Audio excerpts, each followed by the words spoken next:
Tonight's agenda is to look at the new employee handbook. We'll have a discussion on that and then see if we move to motion and approve. And the second will be discussion of the bylaws for the Dalton Fire District. Chief, do you want to start? It's your hand, you're the author of the handbook. I like it. Okay? There's been drafts sent out monthly. I think probably 4 months would be safe to say. I think the last time we met, there wasn't really any discussion on the handbook other than inquiring whether or not I could make it encompass the whole district and not just the fire department. So I agreed to do that. So I went back and went through the entire document again, updated it, sent it out to the superintendent, Bob, and wasn't really any feedback other than some questions on the holidays. I think Commissioner Kubicki came and saw me with some questions. So there was just some minor things. I had some emails or direct questions, and I felt like I addressed all those and sent out the copy for everybody to review. And here we are. Okay. Any questions on this? I have some questions, but I don't know if this is, my questions are more procedural questions, like it mentions approvals for various things.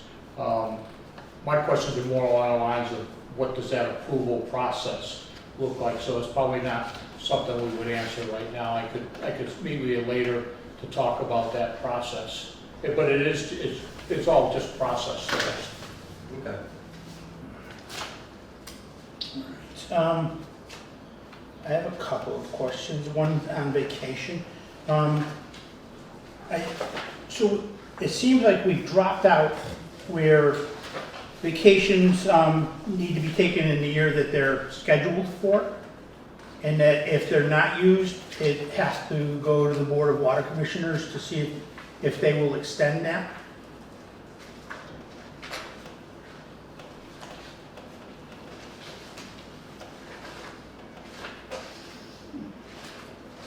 So I read so we're on page 17?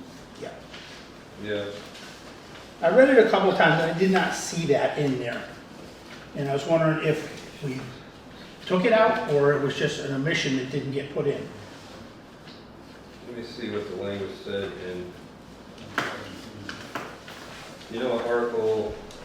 Here, do you need it? Because I've got it marked out, Chief, because this one's hard to follow. There's no numbers on pages or anything. So that's the original. Article 11. Okay. 6, 8. What page did you say it was on? 17. The 17 in the new handbook. Oh, and what we're at 8. Looks like 19. We're old, we can't read.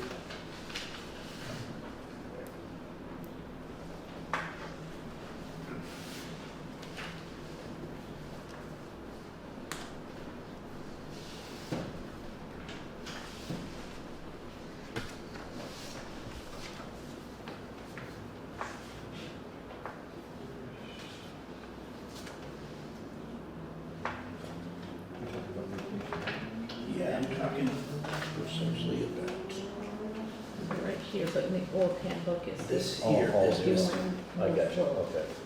Move it to the next year. So you're referring to in the current one where it says the Board of Water Commissioners will allow 1 week of vacation time to be rolled into the next anniversary year only after the circumstances have been reviewed and approved by them prior to the rollover. yes. And if the week is approved to be rolled over, that week plus the employee's regular scheduled vacation time must be used in the next anniversary, and the remaining weeks will not be rolled over again.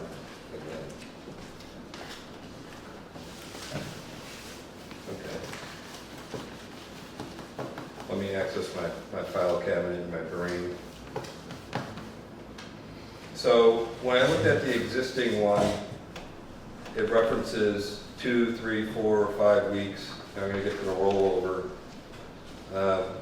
And so this is very much oriented to a 40-hour week employee. I think we can all agree upon that, where shift work has been relatively new, being that this was written in 2015, right? Correct.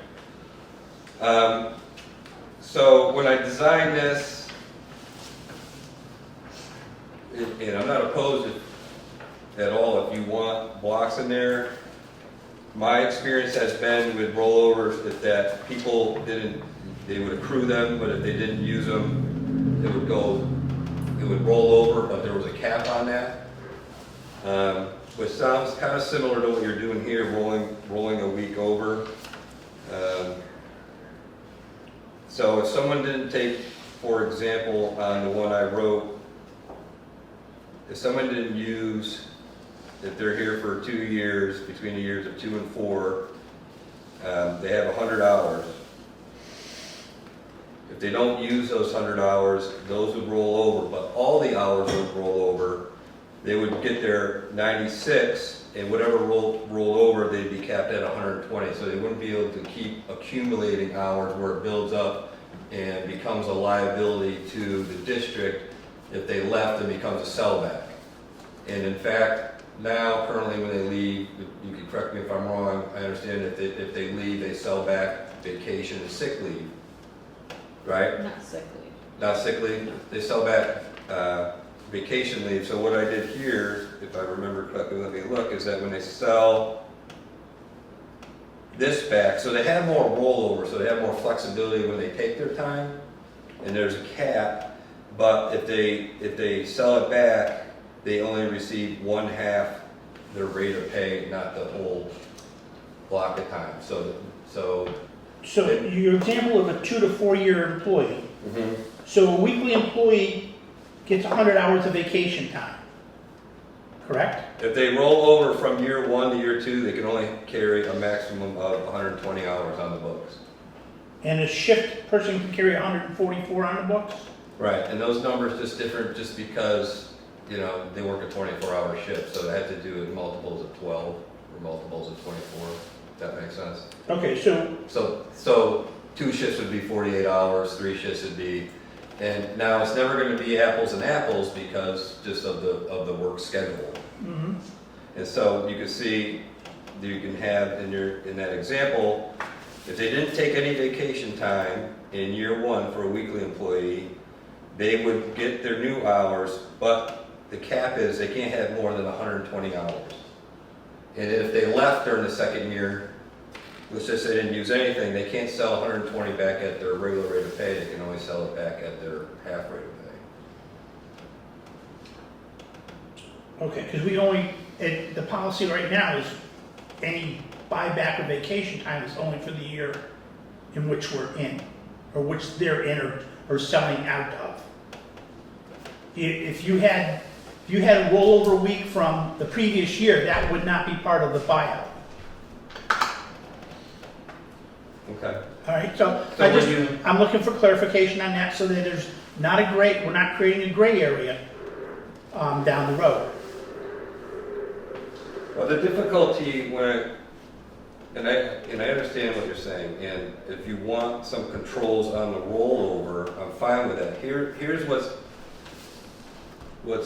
difficult, and I get yourselves in a trap, is that the board's going to review whether or not somebody rolls over currently, right? That's what the language says. Yep. Well, what are the parameters for you allowing somebody to roll over and somebody not rolling over? What makes you say yes to one person and not another? Why couldn't employee A, you say roll over, and then somebody with maybe some circumstances that you feel don't deserve a rollover, be like, what's the basis for the rollover? What is your decision-making process without a policy on who can roll over and who can't? It seems kind of arbitrary and capricious. if people are just bringing forward A, B, and C, and I think here you're saying, hey, everybody can roll over, everybody knows the rules to this. And I could certainly go back in there and define that in order to roll those hours forward, in my head, I could write language that, okay, before you can roll the hours over to the cap, it has to have approval of the board, but you might get yourself into a mess as a board that every time somebody wants to roll hours over, coming before you, and then now you're having a discussion and debate and publicly deciding who can and who can't roll hours forward. So I could put language in there that says the board, in the example, I could put those controls in there and say the board will approve the rollover hours if that's what you like. But I would caution you to be careful of, as a public body, wanting to get involved in approving or disapproving people's rollover of time. Does that make sense? Yeah.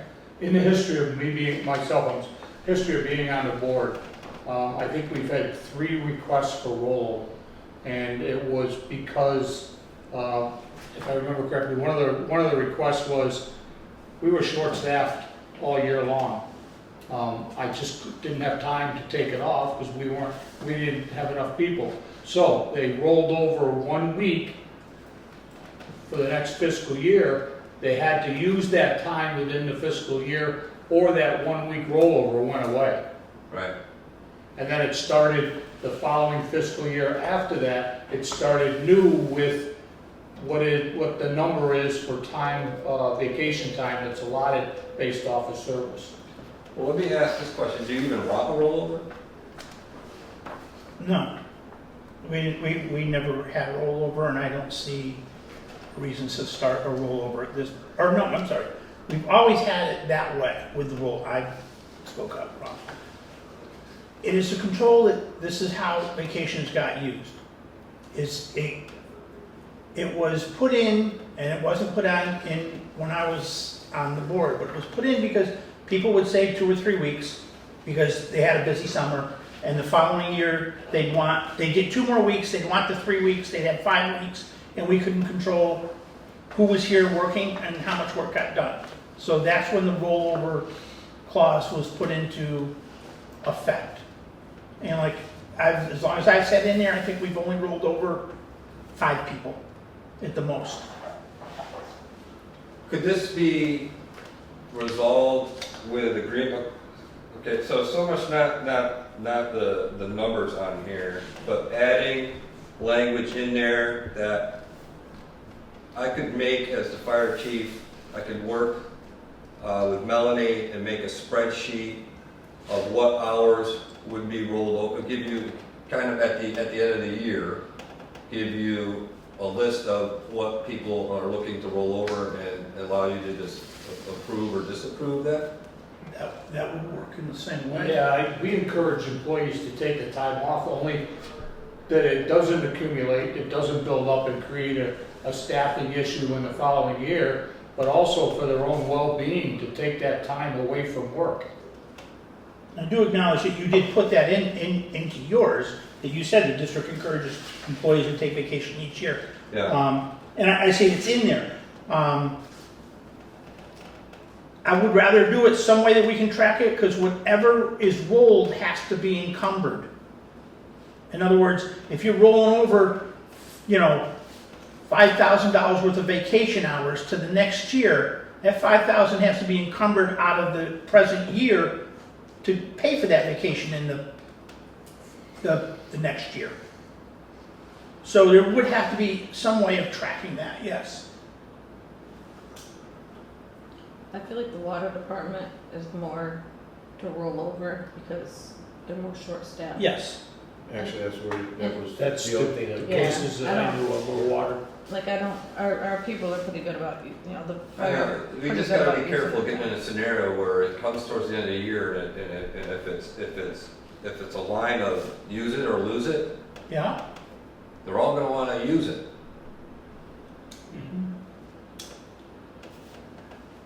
And But then you've that already causes covered that. difficulty, that causes difficulty in callback. You've kind of covered that where you said that any vacation has to be submitted 5 days, any request has to be submitted 5 days before and approved, Right. which I would assume that you would keep an eye on what's left of your staff and make sure it doesn't get to the very end of the year where 4 people want to take 2 weeks off in December. Because you're right, that becomes a nightmare with scheduling. Say there was 3 guys that wanted to take a week off together, you know, all at the same time. How you go, and you're gonna only let 2 go. How do we determine who gets it? Is it seniority? Or is it the first one that puts it in? How's that work? You know what I'm saying? Yeah, I mean, currently right now it goes on seniority. It does. I thought it was. If it was competing, Right, but Or- I would think maybe like whoever put it in first.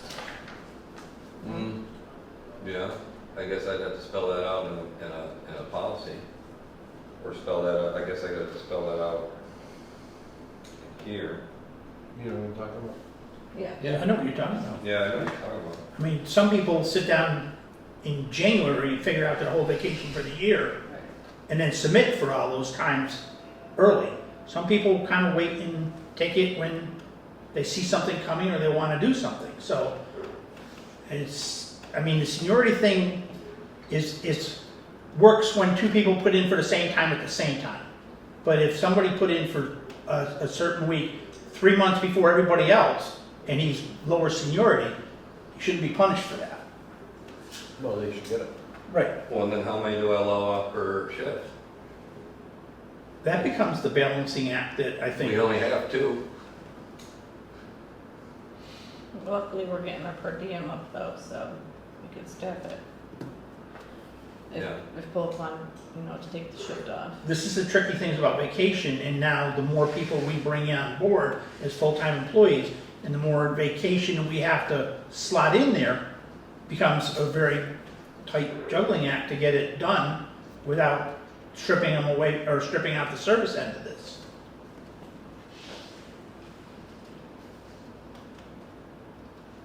Yeah, I mean, it's definitely gonna get more difficult as it grows.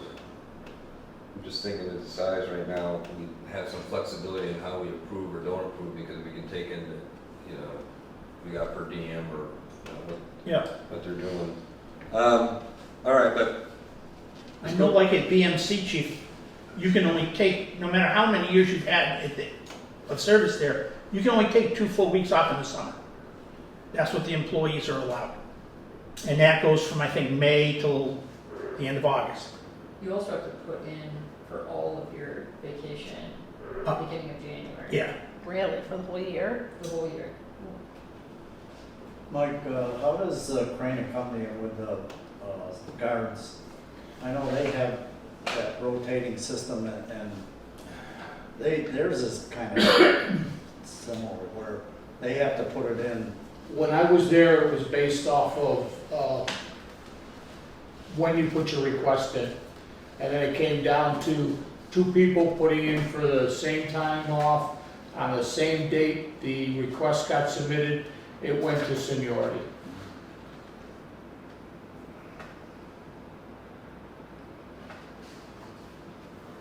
Just thinking some notes.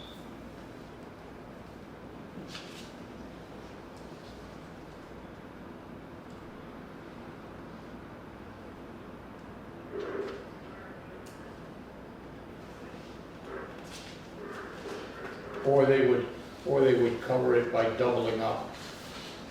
Instead of working an 8-hour shift, they would work 12s. And again, that was back when the cranes were running it.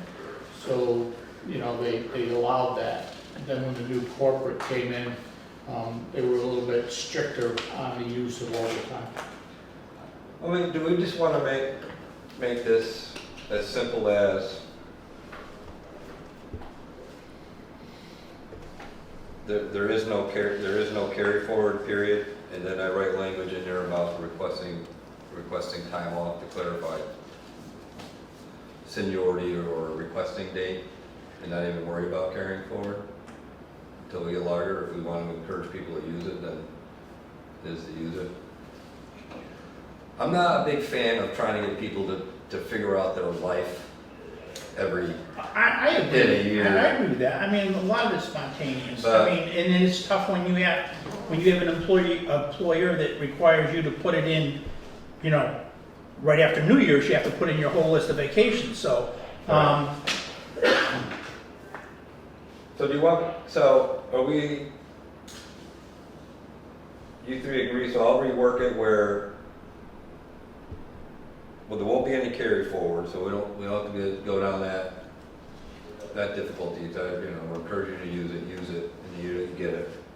The only problem there is the water department still might have an issue with that, and if this, there still has to be a clause that says it can come in front of the commissioners and, well, that's what I was saying, Yeah. like, you can move 1 week if approved by the commissioners. right. Which for the full-time staff Or is. write it as that there is no carryover unless it is approved by the water commission. There you go. Okay. That puts it squarely on our shoulders to deal with it. Anybody else have any? I just had that. Well, I mean, on Oh, and a vacation. No, I'm good with that now. This is just something simple that I would like added on, and that is this page of the existing one that says this is a progress, this is a work in progress. It's just a simple statement, and then it has the at-will employment rule in Massachusetts. And that does have a page number, and that page was 36. That's the old one. So here, this is the.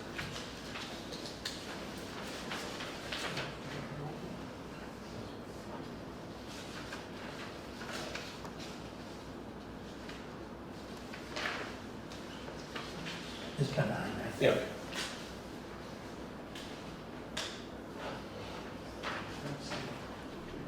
What about the record keeping language? Those are spelled out in policies every year. Then you can drop it if it's spelled already in policies. This basically could all go on just one sheet instead of two. And you want the attorney's opinion, Jack Merrill's in there? Opinion on what? On the, That will rule. I believe that's the Massachusetts law.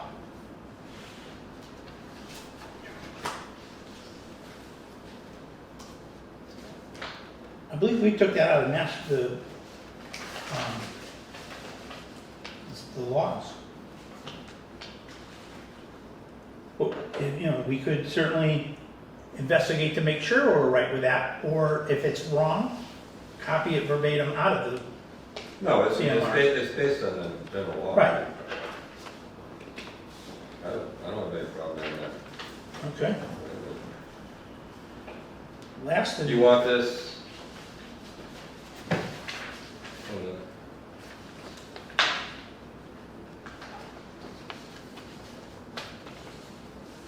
Do you want that language at the front, or you want it on the employee administrative handbook acknowledgement form?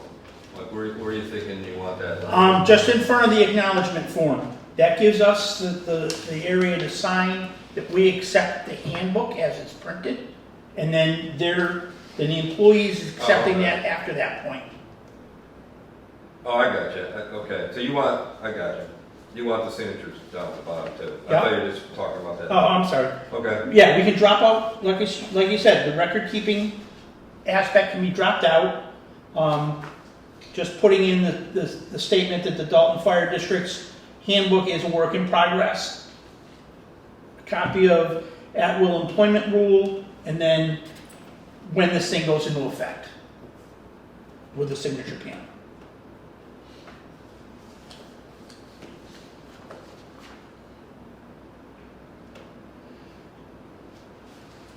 Question before we get to that. This?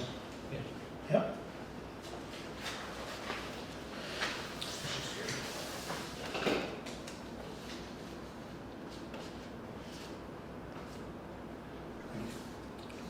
Section 3, page 15 is what I've got a question. It's done.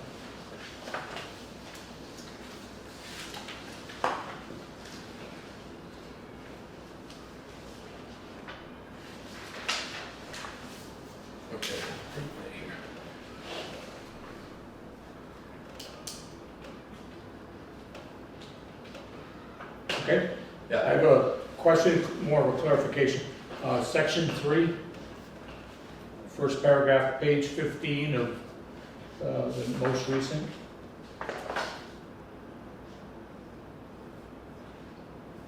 fire department shift schedule, District hours, wages, and leave benefits and entitlements.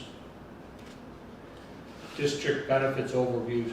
yeah, page 15, which Yep. number are you looking at? The first one, number 1. It just says here that if there's any consistencies between this handbook and any other oral and written description of benefits and a formal document, a formal plan document, the formal plan document will govern. What's the formal plan document? Policies. Policies, okay, thank you. So a good example is like this touches on workers' comp or touches on, injuries and stuff like that. So instead of trying to put that all in here, there's the policies, like Okay. social media, things that are more comprehensive that I can spell out into a Okay. policy. So if one conflicts with the other, it's the policy you approve and not, because a lot of these in the back just tend to be general descriptions that people will turn to first. But, the policies, as you've read it, you see they're a lot more in depth. Okay. That answers that, thank you. You got any other questions? All right, my last one is, Appendix A. I'd like to have that removed right out of the book.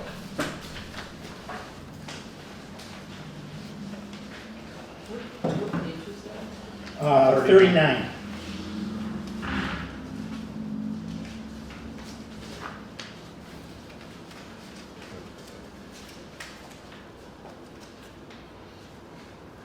You want that spelled out somewhere else in No. policy? No, I think that's the policy that the Board of Water Commissioners or the Prudential Committee should be deciding and setting, not, so that's why I don't want it in there.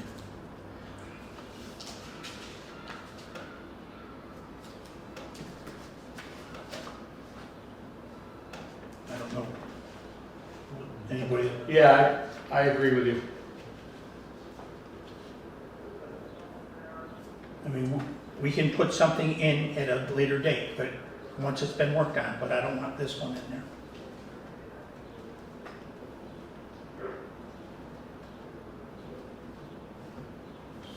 So what are we doing with wages as of July 1st? Wages are already set in the budget. Well, this is what was used for all the budget presentations. They are, but then there's conflicting paperwork that changes it. So that's why I want to work on them more.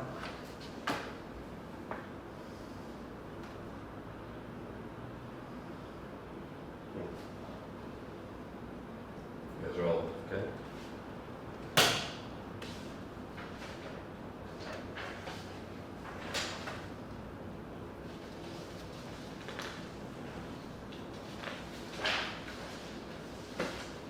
Okay, any other questions or comments? Yes? Can I just ask, so on page 29, number 12, just a clarification, because the district tobacco-free workplace, is that specific to inhaled tobacco?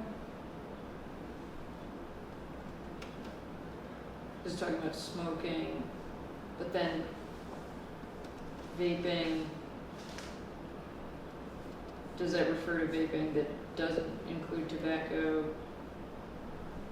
And then what about other forms of tobacco?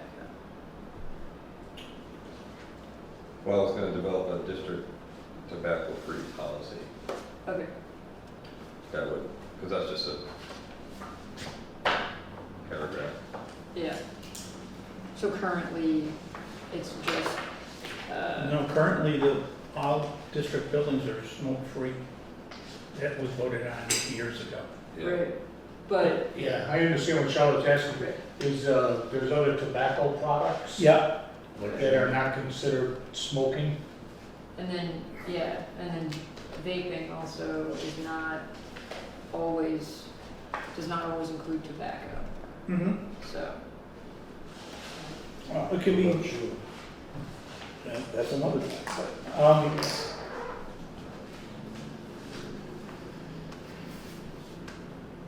That's a good question, because that wasn't around when I was. I didn't know the answer when I Yeah. read through it, so that's why I asked.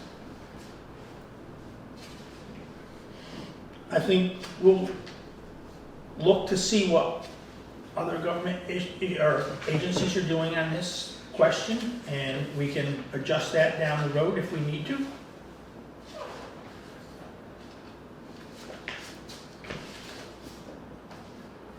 Yeah, I mean, okay. Well, no, unless there's other opinions. I'm not saying that that's the only opinion here. I'm just saying that we have two choices. We can work that out right now and figure out what we want to do, or we can do some investigations to find out what other communities are doing. And then, I mean, when we first did an original employee handbook, we pulled parts from different communities all over the place. Well, just tobacco use is not permitted in any buildings. That would cover chewing and, Mm-hmm. But going back to Charlotte's question, there's vaping, which is electronics smoking, and it's not a tobacco product. yeah, but he has vaping and all everything in here, including vaping. Yeah, I don't, do you want it in the handbook, or do you want me to make a policy that's more comprehensive? Why don't we work on a policy that's more comprehensive? Just call out that section 12 as being a, would you call it out as being a tobacco-free workplace? Yeah, tobacco-free workplace? Yeah, there's plenty of language on that, it's not hard to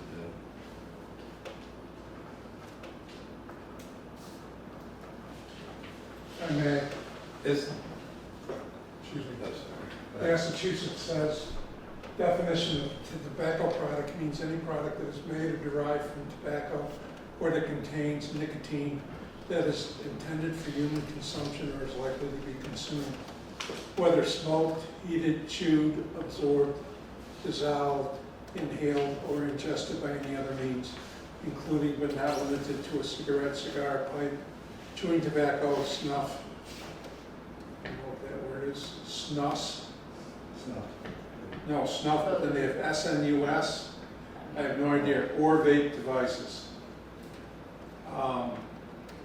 I get that right off of the tobacco-free workplace policy template for the state. Then if that's the state policy, it's gotta be our policy. Because we get state funds. Okay. is there a time frame that we're gonna work on? Because we have people coming in for per diem, people coming in wanting to be part of the organization, people that were federally mandated to be paying who are on call. There's a lot of hour and wages issues that need to be settled, and I'm just, at what point are we gonna work out? We can have another meeting next week and work out wages if you'd like.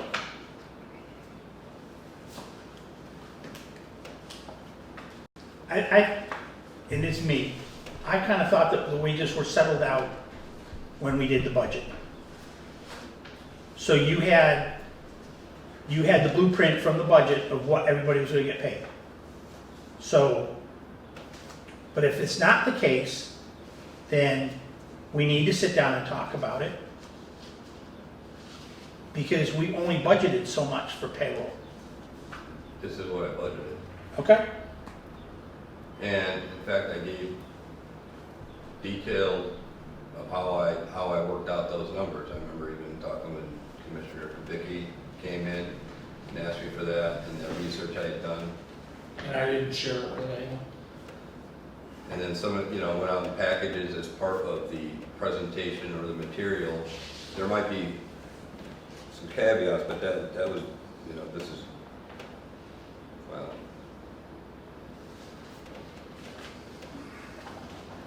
Schedule a meeting for next week and we'll iron that out.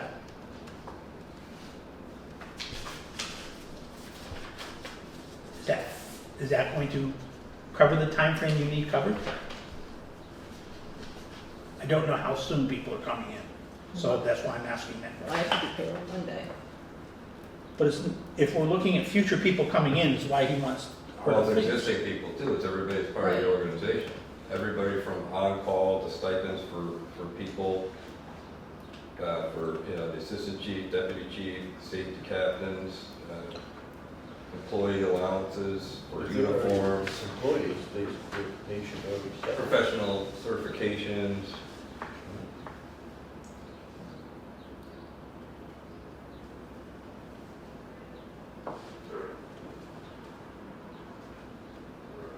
I need a minute, sorry. The problem is, when people talk about retroactively paying people, under federal Fair Labor Standards Act, when you retroactively pay people, especially people who have come in and work additional shifts, that means their overtime rate is low. That means you have to go back, i.e. the treasurer, and work out what discrepancies there were because you're trying to take something and retroactively apply it, which is always not a good business practice, because if you come in, you didn't get paid the correct amount at the time, and that means you have to go back through the books and figure it out. So, I mean, there's been things where I've tried to address some hour and wage issues that hang over this organization that are quite serious. And I've tried to express over and over again that correcting these things and getting on page and tuning it, and if I haven't been clear enough, you know, whether it be the meeting at Wacona or the Triad Senior Center, whoever I've talked to, the importance of, and I get there's some, you know, caveats in here that need some adjusting, but the overall focus of the budget that I put out, the strategic plan I put out, okay, there might be some differences between, you know, some loose change here and there, but all of this was all built around moving and propelling the organization forward on July 1st. So if we can come back and sell this stuff, this is disruptive to the men and women who I'm sure we all value, who are riding these trucks every day and responding. It's their lives. How are we going to do the vacation? How are we going to do the sick? What are their wages? What can they expect? How is that compared to other first responders? Which, you know, if you want to talk about, I have the employment agreement for the first responders, the police officers over there. People are feeling good. People are signing up. People are seeing that, you know, we're making organizational changes. When they come in, they want to know, what does that entail? How do we advertise it? If we don't have these things put out, one, like throwing a stone into the pond, ripples and affects another. And I just,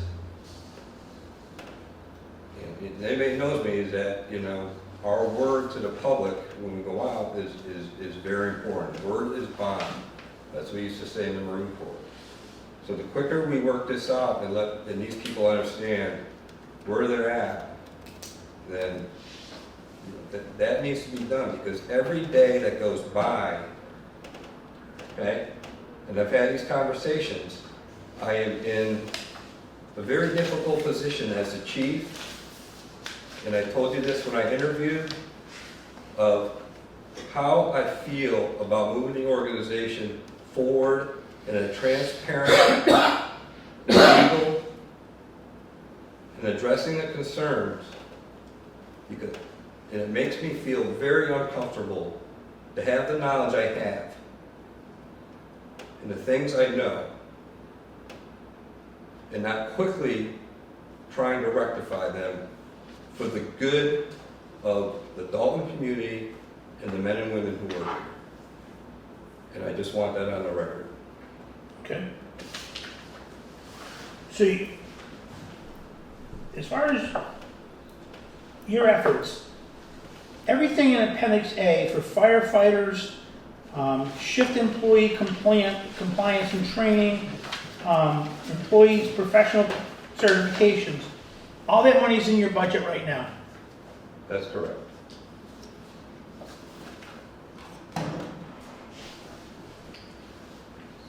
Everything on Appendix A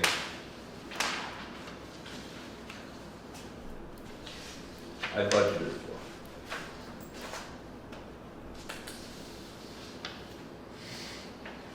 Okay, what's your thoughts? If it's there.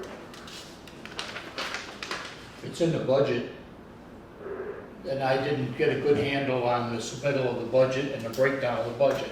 But if it's all included, and you can assure us that it is included, I'm okay with it. I'm okay with it as long as you're assuring us that the money's in there. I mean, the biggest concern is that we can't afford to keep running in the red. We can't, because we'll lose everything. So, I mean, there has to be a balance, some kind of a balance between what we put out and what we take in. So, I'm okay with this as long as you're, because the budget this year was basically a big block of money. We didn't see it broken down to a point like this is now. So, if it's there, I'll vote to move with the information on Appendix A, but I still don't want it in the handbook. I can do that. We can do that, come back and bring it out, but that allows the treasurer and I to move forward and everybody down there to move forward and stay on track. It is in there. I know I did share that with one of the commissioners. And so I feel good about it. Look, you can see I get upset because I know. the people here, they're important to me. They're important to all of us. I know. They make this work. I know. And,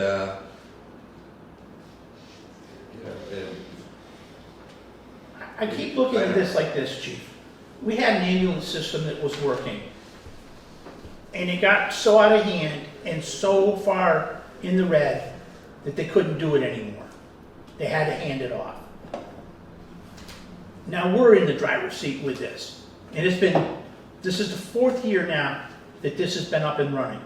And it's been a learning curve for everybody sitting up here and everybody sitting out there. right. And so, I don't want to go running through the forest trying to figure it out. I want to walk through the forest and figure it out.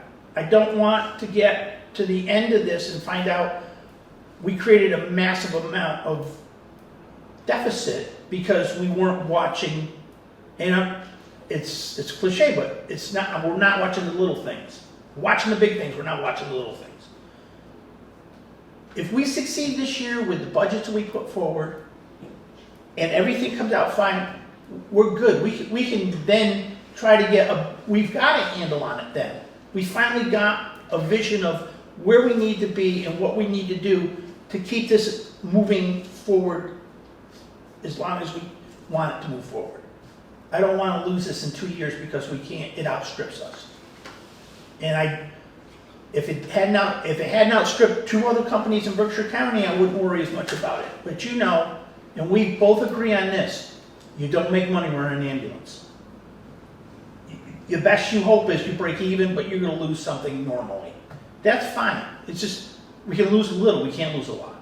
So I kind of look at the small things to make sure that at least if this is what we're going to put out to the rank and file and say this is what you're going to get, we have the money to give it to them, not to get to the point where we're getting close to the end of the 25 fiscal year and now we're saying we're $15,000 short. Where's that going to come from? You know, so. I don't want to be there. Right. So I want to move forward. I just don't want to move forward so fast that we lose the sight of what we're trying to accomplish here.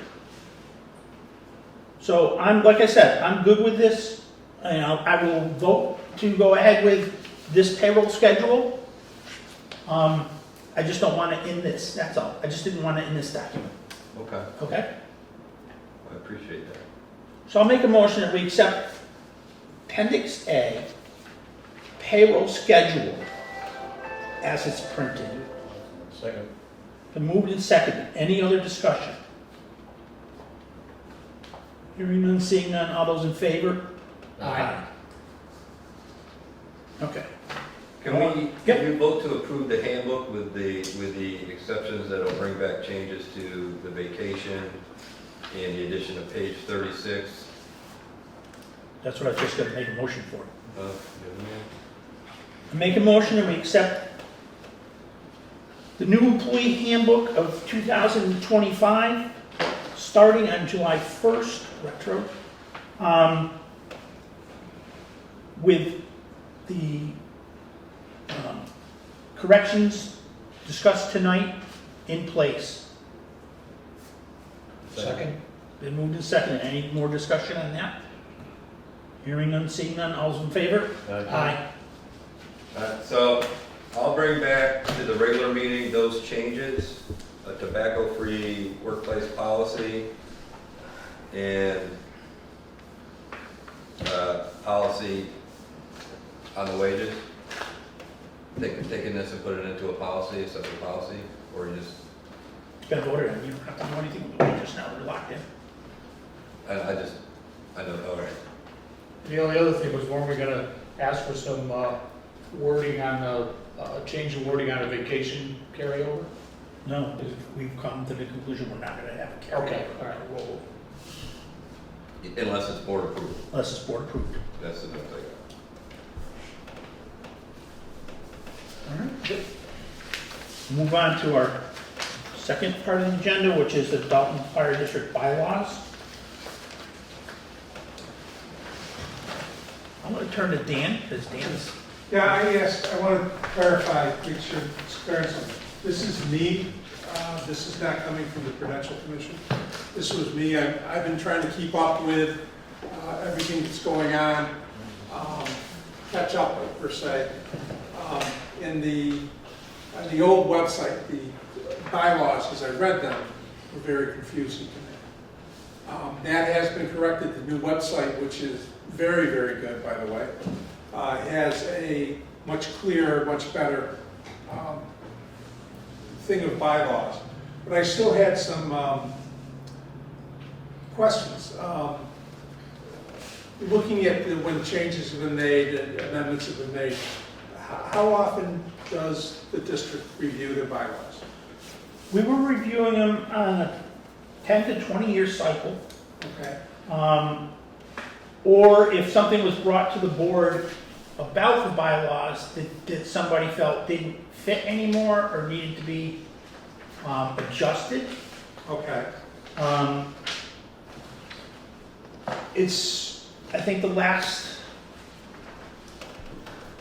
time we had a bylaw committee was probably in 2008. Okay. And at that point, we went through and did not see any major changes that had to be made, so we left what we had alone. But I see no reason why, it's been a long time, that we don't form a bylaw committee of 3 people to sit down, look at the bylaws, read through them, and then come back with recommendations of either keeping them the way they are or making changes to them. If we make changes to them, we have to vote it in a public meeting. Yeah.